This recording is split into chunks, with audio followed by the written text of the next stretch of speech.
Damai sejahtera Allah yang melampaui segala akal, itulah yang memelihara hati dan pikiranmu di dalam Kristus Yesus Tuhan kita. Amin. Shalom Ibu Bapa, Saudara-saudariku yang dikasihi Tuhan Yesus Kristus. Marilah kita mendengarkan firman Tuhan pada Minggu 4 Oktober 2020, Minggu ke-17 setelah Trinitatis dari Kitab Kejadian 2 ayat 18 sampai 25. Tuhan Allah berfirman, tidak baik kalau manusia itu seorang diri saja. Aku akan menjadikan penolong baginya yang sepadan dengan dia. Lalu Tuhan Allah membentuk dari tanah segala binatang hutan dan segala burung di udara. Dibawanyalah semuanya kepada manusia itu untuk melihat bagaimana ia mendamainya.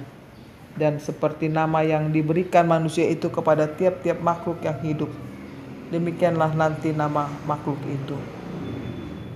Manusia itu memberi nama kepada segala ternak, kepada burung-burung di udara dan kepada segala binatang hutan. Tetapi baginya sendiri ia tidak menjumpai penolong yang sepadan dengan dia. Lalu Tuhan Allah membuat manusia itu tidur nyenyak.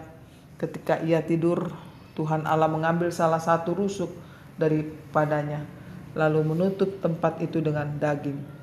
Dan dari rusuk yang diambil Tuhan Allah dari manusia itu, dibangunnyalah seorang perempuan, lalu dibawanyalah kepada manusia itu. Lalu berkatalah manusia itu, inilah dia, tulang dari rusuk tulangku dan daging dari dagingku. Ia akan dinamai perempuan, sebab ia diambil dari laki-laki. Sebab itu seorang laki-laki akan meninggalkan ayahnya dan ibunya dan bersatu dengan istrinya, sehingga keduanya menjadi satu daging. Mereka keduanya telanjang, manusia dan istrinya itu, tetapi mereka tidak merasa malu. Demikian bunyinya. Ibu Bapa, Saudara-saudariku yang dikasihi Tuhan Yesus Kristus, manusia adalah makhluk sosial. Artinya manusia membutuhkan orang lain dan lingkungan sosialnya untuk bersosialisasi atau hidup dalam persekutuan dan tak mampu hidup tanpa orang lain. Dalam nas ini kita dapat melihat bagaimana Allah menciptakan manusia pertama dan memberikan kepadanya seorang penolong yang sepadan. Karena Allah melihat bahwa tidak baik kalau manusia itu hidup sendiri. Menurut Alkitab bahwa penciptaan laki-laki dan perempuan berkaitan dengan kemitraan laki-laki dan perempuan. Kejadian 2 ayat 18. Biasanya ayat ini sering sekali diartikan sebagai ayat yang membicarakan tentang pernikahan. Akan tetapi menurut ayat ini tujuan Tuhan menciptakan penolong bagi Adam adalah bukan hanya supaya mereka menikah, tetapi supaya mereka bekerja sama atau partner. Tuhan Allah mengatakan tidak baik kalau manusia itu hanya seorang diri saja. Aku akan menjadikan penolong baginya yang sepadan dengan dia. Kejadian 2 ayat 8. Kata tidak baik merupakan penekanan khusus dari perkataan Allah yang dapat mengajarkan bahwa kebaikan itu adalah kesempurnaan. Demikian juga laki-laki tanpa perempuan tidak sempurna, dan sebaliknya perempuan tanpa laki-laki itu tidak sempurna. Sebab dari awal penciptaan Allah telah merencanakan manusia itu berkembang biak dan memenuhi serta menguasai bumi. Dalam Alkitab dicatat Allah menciptakan laki-laki dan perempuan setara atau segambar dengan rupa Allah, imago Dei. Kejadian 1 ayat 27. Perempuan diciptakan setelah laki-laki atau diambil dari tulang rusuk laki-laki itu, atau disebut sebagai penolong yang sepadan baginya untuk menjadi mitra atau partner yang sederajat.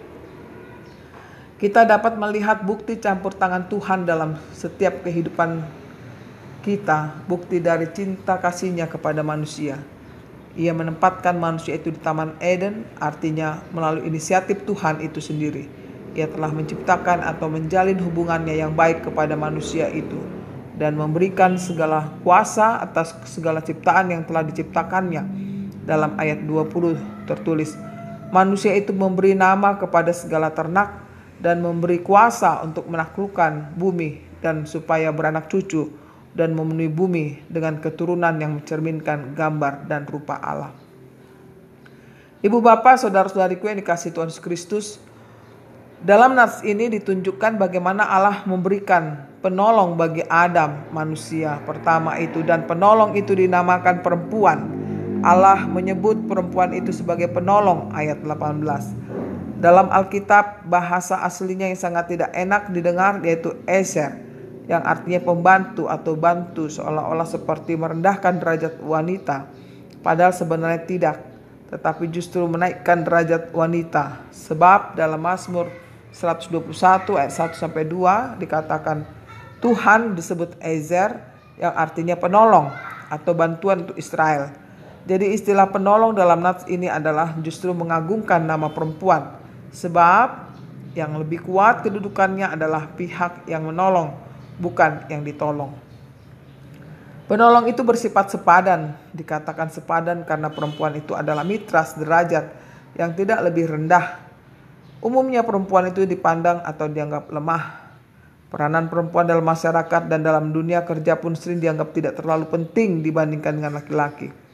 Tentu hal ini sangat bertentangan dengan pernyataan firman Tuhan, bukan? Seperti nats minggu ini yang mengatakan bahwa perempuan itu adalah sebagai penolong bagi laki-laki. Wanita diciptakan untuk menjadi rekan yang mengasihi dan menolong laki-laki. Selaku rekan, ia harus bersama-sama bertanggung jawab. Laki-laki dan perempuan bekerja sama dalam memenuhi maksud Allah bagi kehidupan manusia ciptaannya itu. Istilah penolong dipakai juga untuk menggambarkan Allah itu sendiri.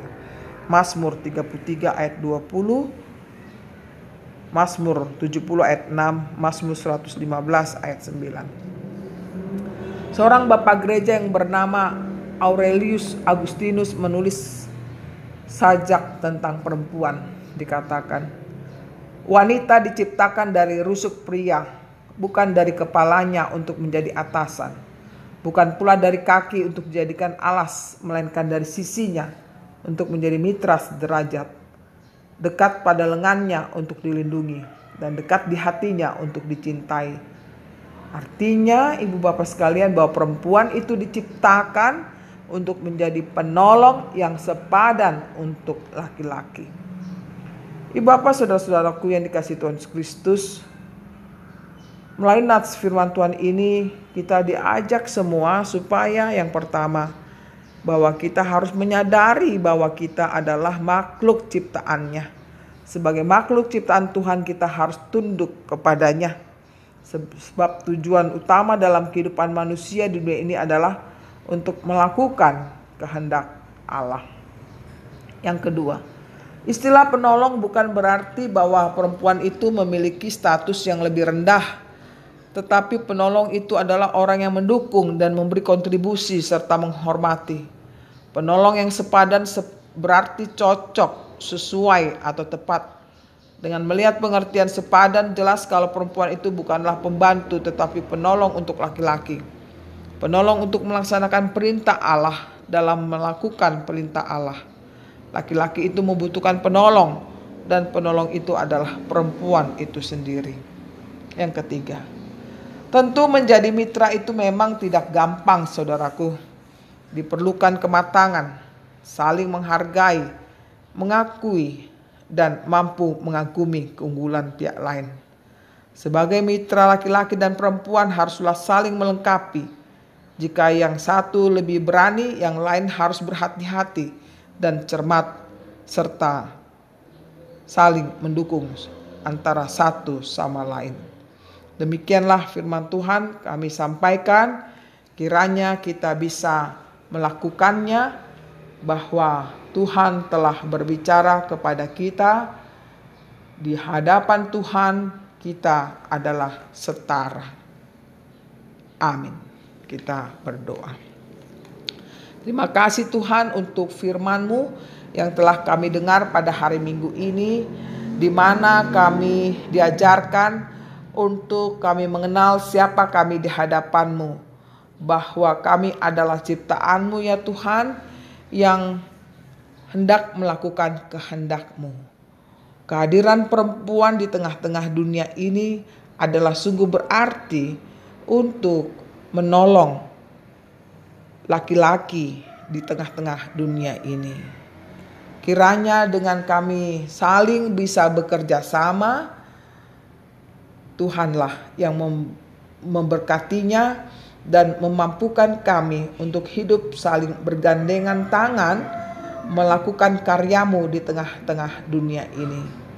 Kami mau Tuhan memberikan roh hikmat, roh kecerdasan bagi kami, dan roh kemampuan melakukan kehendak-Mu.